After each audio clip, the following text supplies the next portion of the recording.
আমি এমন একটা পর্যায়ে এসে দাঁড়িয়ে আছি যেখানে আমি কিছুই করতে পারতেছি না।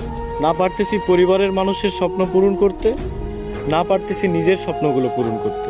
আসলে একদম জীবনটা আমার থমকে গেছে। আমি কিছুই করতে পারতেছি না।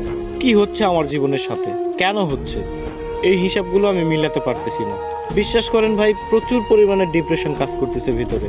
আমি অনেক ডিপ্রেশনের মধ্যে আছি। আমার জীবনের সাথে কেন এগুলো হচ্ছে আমি নিজেও জানি না।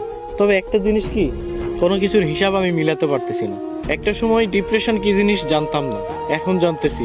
তবে একটা কথা মাথায় রাখবেন, ডিপ্রেশন বিভিন্ন ধরনের হয়। শুধুমাত্র প্রেম বিচ্ছেদের কারণেই যে মানুষ ডিপ্রেশনে ভোগে, বিষয়টা এমন না। সবচেয়ে ভয়ানক ডিপ্রেশন হচ্ছে ফ্যামিলি প্রবলেম। হ্যাঁ, এগুলো আপনারা বুঝবেন না। যারা মধ্যবিত্ত পরিবারের, একমাত্র তারাই বুঝবে। ডিপ্রেশন অনেক কঠিন একটা জিনিস। এখান থেকে সহজে কেউ বের হতে পারে না, কেউ ডিপ্রেশন কাটিয়ে উঠতে পারে না। তবে আলহামদুলিল্লাহ, ধৈর্য ধরে আছি, ভালো কোনো একদিন